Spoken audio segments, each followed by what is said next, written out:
जर तुम्ही लाडकी बहीण योजनाचा एप्रिल हप्ता अजून मिळाला नाही म्हणून वाट पाहत असाल तर आजची अपडेट खूप महत्त्वाची आणि सीएम लेवल संकेतवर आधारित आहे. सर्वात आधी क्लिअर, एप्रिलचा हप्ता थांबवलेला नाही, तो प्रोसेसमध्ये आहे.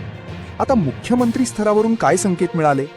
मुख्यमंत्री एकनाथ शिंदे यांनी विविध कार्यक्रमांमध्ये असा सर्वसाधारण संदेश दिला आहे की महिलांसाठीच्या योजना सरकारची प्राथमिकता आहेत आणि पात्र लाभार्थ्यांना थेट आर्थिक मदत देण्यावर सरकारचा भर आहे. तसेच एक महत्त्वाचा मुद्दा, कोणताही पात्र लाभार्थी वंचित राहणार नाही.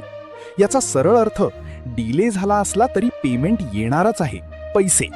आता एप्रिल प्लस मे हप्त्याबाबत, एप्रिलचा पेंडिंग हप्ता प्रोसेसमध्ये आहे आणि मे महिन्याचा सायकल सुरू होत आहे. म्हणून काही लाभार्थ्यांना बॅक टू बॅक पेमेंट मिळू शकतं, म्हणजे एप्रिल नंतर लगेच मे. काही केसेसमध्ये दोन्ही हप्ते जवळपासच्या कालावधीत मिळण्याची शक्यता आहे. पण लक्षात ठेवा, सर्वांना एकाच दिवशी डबल पैसे मिळणार नाहीत. आणखी एक नवीन अपडेट, प्रशासनाच्या पातळीवर पेमेंट बॅचेस फायनलाइज करण्याचे काम सुरू आहे आणि त्यानुसार रिलीज होणार आहे. आता तुम्ही काय करायला पाहिजे? डीबीटी स्टेटस ॲक्टिव्ह ठेवा, बँक अकाउंट व्हेरीफाय ठेवा आणि SMS अलर्ट्स ऑन ठेवा.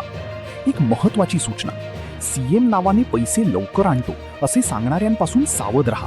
अशा कोणत्याही फसवणुकीपासून दूर राहा, कारण ही प्रक्रिया पूर्णपणे सरकारी आणि ऑटोमॅटिक आहे.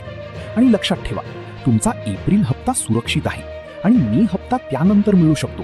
तर मित्रांनो, संयम ठेवा आणि अलर्ट राहा.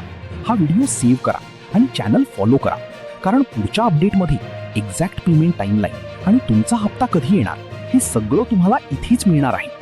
आत्तापर्यंत तुमचे किती हप्ते आले आणि किती नाही ते कमेंटमध्ये नक्की सांगा.